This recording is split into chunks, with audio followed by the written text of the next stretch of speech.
What's up, y'all? It's your boy Steph, back with another reaction. This time we have Bee Buster. I'm being stalked by a black-eyed child. True scary horror story. Uploaded January 16th, 2019. You already know what drew me to this video, which is the title. I don't fuck with black-eyed kids. It's right there with shadow people that really creeps me out and scares me. Y'all already know how I am. Besides, I haven't reacted to something by Bee Buster in a long time, actually, so I'm gonna bring you guys this. So down in the description will be a link to Bee Buster's channel, a link to this original video so y'all can see it for yourselves without my commentary. Also, will be links to all of my social medias. Get at your boy and see the personal life that I don't upload to YouTube. Without further ado, let's get into it. G'day mates, it's Bee Buster here. And before the episode begins, I wanted to give a huge thanks to Smfh for sponsoring this episode. Smfh is an online personal styling service that finds and delivers clothes, shoes and accessories to fit your body, budget and lifestyle. Just go to stitchfix.com/scared and tell them your sizes, what styles you like and how much you want to spend on each item. You'll then be paired with your own personal stylist who will handpick 5 items to send right to your door. Then, you try them on, pay only for what you love, and return the rest. Shipping exchanges and returns are always free too. There's also no subscription required and you can sign up to receive scheduled shipments or you can get your fix whenever you want. Stitch Fix's styling fee is only $20 too, which is applied toward anything you keep from your shipment. I actually recently signed up to Stitch Fix myself and the process that they have for ordering is just super easy and really helpful. They have this really great user-friendly interface that allows you to give your sizes, what style of clothes you like, what you generally wear from day to day, along with an ability to pick styles that you like and what you would wear yourself. For someone like me personally, who honestly has so little time and has basically no idea when it comes to styling, I really enjoyed just how much of a breeze it was to just click away and have someone else do the thinking and work for me. So, if you'd like to sign up, you can get started now at stitchfix.com/scared, and you'll get an extra 25% off when you keep all 5 items in your box. That's stitchfix.com/scared to get started today. stitchfix.com/scared. I hope you guys take advantage of Stitch Fix's generous offer here, and without further ado, let's begin. So that took about So full disclosure, a minute, I'm a 45 believer in the minutes. supernatural, and I'm also a big fan of true scary stories. I'll leave a shortcut in the I've beginning even of this considered video. starting a channel myself, and I'm also an author with 5 novels published, one of which is a paranormal mystery. I'm not trying to self-advertise here or anything. I just want to disclose this because I don't want someone finding out that, hey, this guy is an author and thinking that I'm just making this up. I am, admittedly, exactly the kind of person who would make up a story like this, so I guess you can decide for yourself to believe me or not. Now, despite my belief in the supernatural, I've never believed in black-eyed children, even though I've always been fascinated by them. They just didn't make any sense to me. How It not? seemed simultaneously random and kind of contrived. What? Nevertheless, I always thought of them as fascinating and hoped to someday use them in a story. But I never imagined that I'd be telling a true story about one. Very few authors make enough money from selling books to support themselves or a family, so I have a day job as a social worker for a private company in central Missouri, close to Sedalia. Right. At the time, I worked in and around a small rural community called Windsor in Henry County. My job took me all over eastern Henry County, often in rural areas, down dirt roads, through thick forests, and I don't recall the exact day or even month, but sometime in the spring of 2018, I was driving on a rural road south of Windsor, specifically, and I was driving south on Evans Road. Also, just to note, in Windsor, this is a county line road because it's the county line between Henry and Pettis counties. Just south of the Eastwood Got a turn to Chrysler Road, 200 in front of Evans you? Road makes an L shape. You can see this in Google Maps of the area. That turns the road from north-south to east-west. When heading south, to your left is an open field, so you can see if there's anything around the bend on the east-west turn. Seeing there wasn't, I took the turn and then glanced at something on my phone. Probably changing a song, I think. When I looked up, I saw a boy in the middle of the road. I wasn't going very fast. You don't take a fast turn on a dirt road unless you want to land in a ditch. Yeah. But if I hadn't have turned fast, I definitely would have hit him. But he just remained stationary in the road, and I sailed past him as I laid on the brakes and skidded to a stop. I also saw him out of the side of my eyes as I passed him really close. But despite this, though, he didn't seem in any way troubled by almost getting hit by my SUV. It was only when I passed very close that I got a glimpse of his eyes, and they were completely black. At the time, I didn't think too much of it and just assumed that it was a trick of the light or part of the stress or something. Or maybe he was wearing sunglasses. Whatever the case, I didn't think anything of it at the time. I was just worried that I might have just hit a child. But once my vehicle was stopped, I opened the door and jumped out, and there was nothing there. So get back in your truck. No one, no boy, and no sign of a boy anywhere. Or SUV. But I felt like I was being watched, and I got the sense that maybe he was on the other side of my vehicle or something. Get back in the vehicle. I started to walk around it thinking that he was hiding from me because he was scared, which was understandable, to be honest. I called out to him and then dropped to my knees to look under my SUV to see if I could see his feet or anything, and Please don't know say how like far that. from me he was on the other side of the vehicle, and I saw nothing. Good. I backed away from the parked SUV far enough that I would see if anything emerged on the other side and just waited.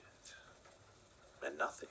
I ain't waiting for shit. Yet, the whole time, I just had this feeling of being watched. Just go. It's hard to explain, but it just felt like the dread you get when your teacher scolds you for doing something, then just watches you for a while after. Or they're gonna call your Like, parents. you know if you make another mistake that you're going to get scolded again. After a while, waiting around just feeling stupid, Yeah. I got in my vehicle and just left. Should have been did Still in a that. daze from what had just happened. I messaged my wife and a couple of friends about it, but there was nothing else to do. I spoke to some locals about local ghost legends, but there was nothing about a boy haunting that road or anything. There is an old cemetery not far from there, and Windsor is a very old community, so there is a high likelihood of some hauntings, but nothing about the road being haunted by a boy ghost or anything. I'd hope not. The feeling of being watched persisted, though, no matter where I went for the next few hours. But it was most intense when I was in my vehicle. It's probably worth noting, too, that when I got out of my SUV, I left my door open. And when I was circling the vehicle at one point, the door was on the other side, so he could have jumped in there before I looked under it, for his feet, that is. It just didn't occur to me at the time to search inside the vehicle. And in a way, I'm kind of glad that I didn't. Yeah. I left it alone after that, though, and it only ever came up again when friends wanted me to relay the creepy story to others. Coincidentally, my voice tutor is a member of a local ghost hunting group, and I actually talked with him about it. My ratchet ass neighbor He asked playing if her it loud would ass frighten me, music. and I said yes, but not because I thought he wanted to hurt me. More like the same kind of dread that you'd get just at being stared at by a stranger. These young You chicks, just something don't else. know what they want. It might be harmless, but it also could not be. A few months passed, and honestly, nothing happened. Over the summer, I started walking at night to exercise, and I often did this at night as my day job keeps me at work long hours, and evenings are the only times that I really have. And so I'm usually walking around 8 or 9, I'd say. I mentioned before that I like to listen to horror narrations and documentaries about the paranormal and unsolved mysteries. I usually load these up on my phone and just listen as I walk. I live in a small town called Coal Camp, just south of Sedalia, Missouri. It too is a very old town with a fair share of ghost stories. It was even the site of a Civil War battle at one stage. I'd noticed sometimes too while walking that I'd just get that feeling again, like I was being watched. I'd look around, expecting to see someone looking at me, but there would always be nothing. Coal Camp is a small town, and it's pretty rare to cross paths with someone else at that time of night. However, from time to time I would catch a glimpse of the outline of a boy, often in the shadows of someone's yard or an alley, and only to have it vanish when I looked back the second time. This has happened at least a dozen times, and it happened again as recently as last week. You're being haunted. Which brings me to my latest encounter. Oh boy. which is by far the strangest after the initial. I bet. So while walking, I started listening to a YouTube video about black-eyed children. This was a compilation of spooky stories about them. And while listening, my phone just started acting funny. It would randomly skip to the next video, forcing me to jump back and find my place in the first one. My iPhone never does this too. Coal Camp is literally in the middle of nowhere, so 4G is spotty at best though. Team iPhone. However, Hey. when it gives out, it usually just buffers or freezes. Right. I've never had it just skip an entire video like that. I eventually assumed that there was something wrong with that video and just went to another one. Nah. It wasn't what I wanted, but whatever. Right. I wanted theories about black-eyed children, and I'd already started suspecting that that was what I was dealing with, and I needed some real data. I eventually found a roundtable discussion about them and started listening to that as I walked. Start taking pictures. It continually did the same thing, jumping around like the first video. That was when I felt it again. I felt like I was being watched, and I turned to look up the street where I sensed he was standing, but I didn't see anything. I turned back around, and as my head passed over a row of houses, I caught a silhouette of him in an alley between two houses near a tree. I didn't realize I'd seen him at first, but when I did, I looked back and he was gone. After this, I promptly returned home, but I have to stipulate that I wasn't really scared. I just felt kind of compelled to return home. I don't think he actually means me any harm, and if he did, he's had plenty of chances already. But I just felt I needed to be home, so I played a random video as I walked home and experienced no more jumps. Once I was home, I locked the door and switched to YouTube on my TV. Now, my wife was at choir practice at the time, so I was home alone with our 4 cats. Once inside, I didn't feel anything anymore, and I started the video again, and it was playing fine for a while, until it just froze. As soon as that happened, I noticed my cat, Aya, pointing her nose at the front door, growling lowly. Aya is our most aggressive territorial cat, also the smallest, so it's kind of cute. And she's the most likely to confront an intruder. But she never hisses at closed doors, even where there is a neighborhood cat on the other side. If the big door is open and she can see out the screen door, she just stares down the other cats to let them know that this is her place. She never growls unless another cat is inside or near her, like if we open the door so that there isn't a barrier anymore. What I'm saying is that this was just really unusual behavior for her, but not totally out of character, I guess. Meanwhile, though, I just had this overwhelming sense that I should not go to the door or look outside. Not dread, just knowing that I shouldn't. The YouTube video would not play at all now, and I remembered my front door security camera, which feeds to an app on my phone, and I activated it. And all I saw was a black screen. I assumed my app was down and tried to restart it, but nothing.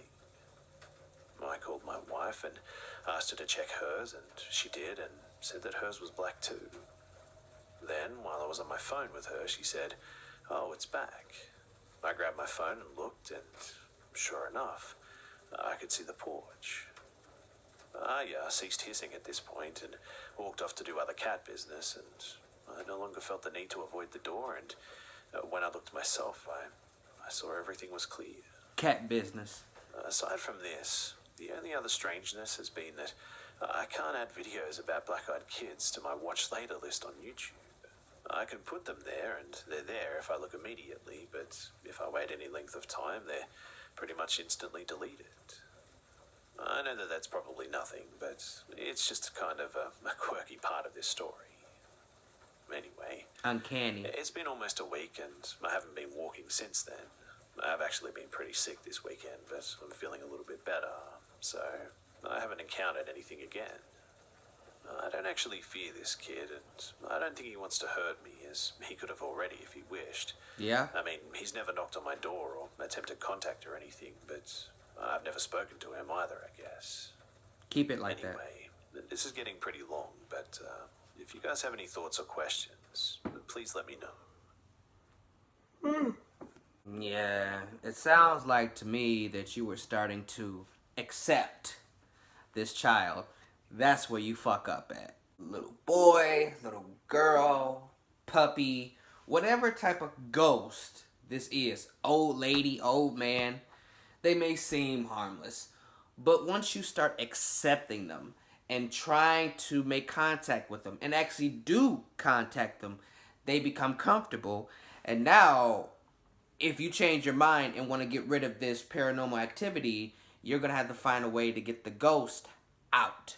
What I took from this story was don't stop if you see a child standing in the middle of the road with black eyes just staring at you. Keep going. Don't stop. The only thing that needs to happen is you put your foot down on that gas pedal even harder. What did you guys think of the video? What did you think of my reaction? Leave all your comments and opinions and suggestions down below. That is it for this video, y'all. If you like my reaction, like the video, comment on the video, and share the video. And if you really liked it, subscribe to my channel. It really helps me out a lot. And tap that bell icon so you will get notified every time I drop new content, which I do on a weekly basis. That is all I got for y'all this time around. Your boy Steph is out.